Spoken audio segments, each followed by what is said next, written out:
Saya pekerjaan Anda ini barokah.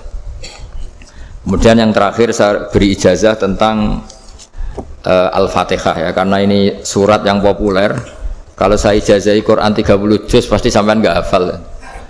Atau ijazah surat Baqarah. Kalau mau Baqarah mau. Ijazahi surat Baqarah mau 2 juz setengah. Mau Mas Asep?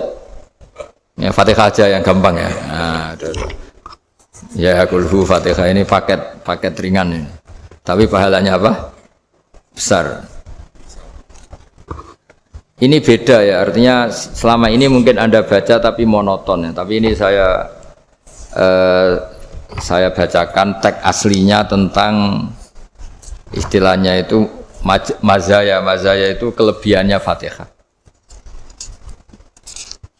Saya baca Arabnya dulu, nanti ini terakhir ya, ijazah tadi kan saran-saran umum tentang sosial. Ya, pokoknya jadikan kebaikan itu punya nilai sosial yang baik lah. Jadi nanti orang yang nggak amanah nggak laku. Ya, calon bupati, gubernur, presiden yang nggak amanah juga nggak laku. Begitu juga kiai yang tidak amanah juga nggak laku. Suami yang nggak amanah juga nggak laku. Istri yang nggak amanah juga. Sehingga kebaikan ini jadi nilai sosial yang dalam tanda kutip sudah keniscayaan ya. Yang diinginkan Allah itu seperti itu, bukan kebaikan yang dipaksakan karena kekuatan negara. Maksudnya kalau bisa kebaikan itu tidak usah dipaksakan, memang satu sudah satu kebutuhan. Tak cerita-cerita di negara maju itu, bahkan apapun jatuh itu nggak ada yang ngambil apa itu. Makanya gambarannya Mekah Medina kan gitu kan, barang jatuh nggak ada yang berani ngambil itu, saking sudah jadi sistem. Sehingga banyak negara di Eropa itu yang sampai nggak punya tentara, nggak punya polisi karena kebaikan sudah.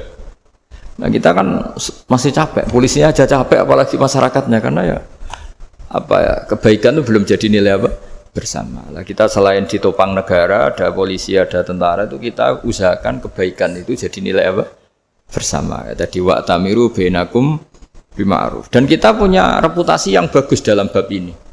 Saya masih ingat kecil saya itu yang jilbaban hanya keluarga kiai. Sekarang rata-rata masyarakat itu jilbaban. Dulu yang sekolah SMP, SMA itu jilbaban kadang dulu malah dilarang ya, harus sama seperti itu seragamnya.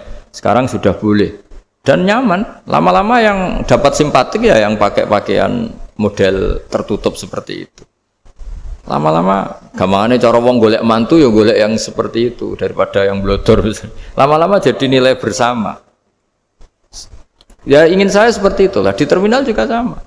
Orang mau makan cari warung yang kelihatan ada ayat kursinya, pakai jilbab, atau paling enggak dia enggak mungkin lah nyuguhkan yang tiren atau yang haram. Kan ada garansi sosial. Ada apa? Ada garansi apa?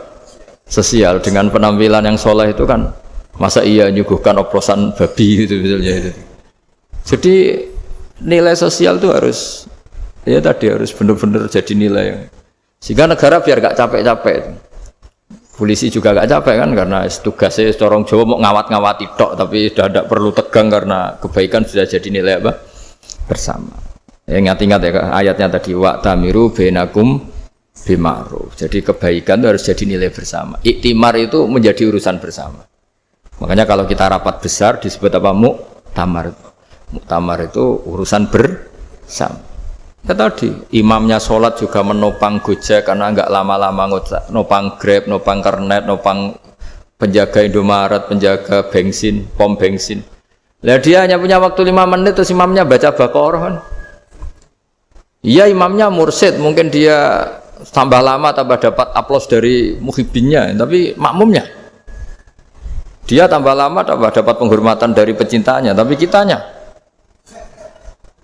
wah khusyuk wali kan, dia dapat status naik lah. Kita yang sudah tidak ikut jadi wali diganggu pekerjaannya. Kalau ada imam seperti itu sampai mufaroqah saja, niat ya Allah sampai sini saja saya makmum orang itu, silakan orang itu punya urusan sendiri dengan jenengan, ya sudah, atau salib saja itu boleh. Kalau dalam fikih namanya mufaroqah. Mufaroqah itu niat, tapi kamu jangan langsung selonong mufaroqah, niat dulu pamit sama Allah bahwa sekarang mau mufaroqah. Tapi ya jadi sholat yang aneh kan, imamnya masih rukuk, kamu terus sujud, terus apa-apa selesai ya. Mungkin dalam pandangan itu orang lain ini maksudnya makmum gimana ini kok begini. Tapi sudahlah Allah Maha tahu. Insya Allah dimaklumi.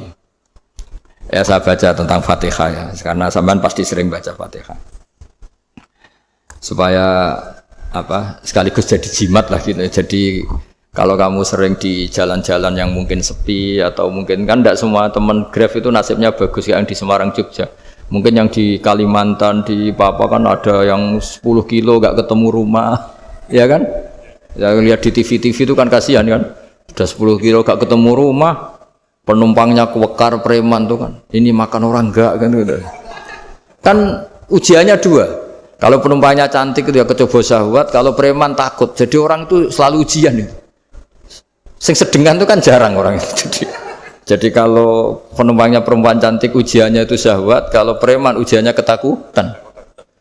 Kalau orang yang lemah bawa uang, ujiannya kamu ingin garong. Jadi hidup itu memang semuanya ujian. Liyabluwakum ayyukum ahsanu amala. Makanya saya sering ditanya oleh teman-teman, Gus, nah ujiannya kenal wong wedok elek piye sama? Kenal wong ayu ujiannya syahwat, kenal wong elek ujiannya ngenyek. Itu sama-sama dosa. Syahwat ya dosa, ngenyek juga dosa. Wah elek keriting untune metu ya dosa ngomong gitu. Kadang-kadang orang berpikir enak kancanan wong elek gak dosa. Kata siapa kancanan wong elek itu ya dosa karena bawaannya ngenyek. Ngenyek itu menyepelekan itu. Makanya saya itu ya nggak mau berteman sampean. Nanti kan bawaannya ngenyek atau seneng ya tidak tahu. Ya sudah ada takdir saja kalau ketemu ya tak ulang ngaji gitu. Tapi ini ngaji terakhir, setelah ini ngaji biasa aja, tidak usah resmi gini. Ngaji kok resmi aneh. Pokoknya nanti suatu saat kalau pandemi sudah berlalu saya akan ngaji Rebonan. Ini ngaji. Ini ngaji yang kurang bagus karena ngatur kiai kurang berkah ini. Nanti tapi ya lumayan lah masih mau ngaji. Ngaji kok tanggal ini jam ini. Sekarang suatu saat kamu tak panggil, Mas Wahyu datang ke sini jam ini, tidak mesti bisa. Mungkin pas ada acara apa, maaf ke sini pas ngecek pas apa. Gitu. Jadi ya sudah tapi tak maafkan, enggak apa-apa. Takdir ya. Tak bacakan supaya sampean tahu keramatnya Bismillah. Nah sebelum saya bacakan Bismillah Fatihah, tak beritahu tentang ilmu tafsirnya karena ini penting sekali. Fatihah itu dawuhnya Allah, tentu itu dawuhnya Allah. Saya ulang lagi, itu kalam Allah. Tapi yang sudah diberikan kesampaian ke kita semua, sehingga seakan-akan itu menjadi dawuhnya kita ke Allah. Jangan salah loh ya, Fatihah itu dawuh Allah, tapi sudah diberikan ke kita, sehingga posisi kita itu yang punya itu. Nah kenapa ini perlu dijelaskan? Karena nanti ada kalimat iyyaka na'budu wa iyyaka nasta'in. Kalau itu masih kalam Allah, berarti Allah ngomong ke kamu, ngendikan ke kamu, kepadamu aku menyembah. Masa Allah menyembah kamu? Nah sehingga ilmu tafsir itu menyelesaikan itu dulu ya. Saya ulang lagi ya, sebelum sampean sering baca Fatihah, aku yakin ya sering baca. Tapi barokahnya tidak paham itu tidak pernah janggal. Enggak paham itu ya penting supaya tidak iskal, tidak janggal. Sebetulnya di kalimat itu ada yang janggal. Kalau Fatihah itu kalimatnya Allah atau kalam Allah, bagaimana dengan kata-kata iyyaka na'budu? Masa Allah ngendikan ke kita, kepadamu kami menyembah? Masa Allah menyembah kita?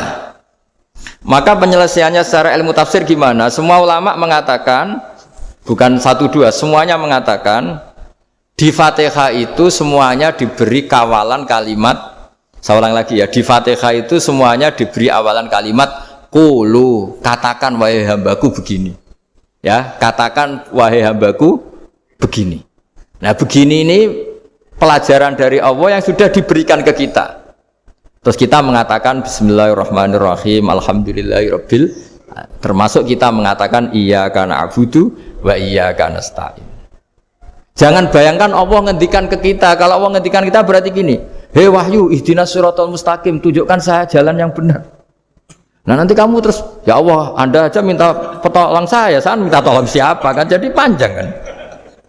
Ya, saya ulang lagi ya. Jadi itu di Ulumul Quran diterangkan gimana? Sebelum baca Fatihah, ya. Fatihah itu kalamullah, ngendikane Allah, tapi yang sudah diajarkan ke kita dan sudah milik kita, sehingga kalimat itu menjadi milik kita. Tapi ya kalamullah, tetap kalamullah, tapi sudah menjadi milik kita. Udah paham ya? Ya pinter nah. Ya, karena kalau tanpa penjelasan seperti ini Anda akan iskal. Bagaimana Allah iskal itu janggal, bagaimana Allah mengatakan iya anak budu. Kan jadi aneh ya? Ya, jadi tak jelaskan secara ilmiah ya. Jadi kata ulama-ulama tafsir, ayat-ayat Quran seperti ini sebetulnya dimulai dari qulu apa? Meskipun enggak dilafatkan. Itu kan sama dengan qul huwallahu ahad Muhammad. Katakan kalau Tuhan itu satu. Ya namanya Quran itu kan kalam Allah membina nabinya, membina umatnya. Makanya dikatakan atau enggak, di sini tersembunyi kata qulu, katakan. Ya. Jadi ya ibarat apa itu? Kamu ngajari anak kamu lah. Le, panggil jenengan bapak kula. Itu maksudnya anak itu, kalimat itu kalimat kamu, tapi kamu ajarkan ke anak kamu. Terus anak kamu bilang, Pak jenengan bapak kulo. Nah, ketika kamu mengatakan jenengan, bukan kamu mengatakan jenengan anakku, berarti anakmu itu bapakmu, kan lucu kan? Anak kamu ajari jenengan bapak kulo. Kamu, engkau, bapak saya. Terus anak kamu mengulang, jenengan atau kamu bapak saya. Berarti itu kalimat yang kamu ajarkan, tapi sekarang sudah milik anak kamu. Kalau itu kalimat kamu kan lucu, masa anak kamu bilang bapak. Nah itu seperti itu. Jadi ulama memberi solusi atau jawaban iya karena abudu. Iya itu sebelumnya ada kata-kata qulu, katakan wahai hambaku, hubungan kamu dengan saya adalah katakan iya karena abudu wa iya karena nasta'in. Terus hubungan kamu dengan saya katakan juga dalam doamu ihdinas siratal mustaqim. Jelas ya, jadi itu kalam Allah yang sudah milik kita karena diajarkan Allah untuk kita. Dong ya? Ya dong, gak jelas gak. Tapi bagus gak jelas itu bagus. Kalau kamu jelas gak jadi dikrep, jadi gubernur.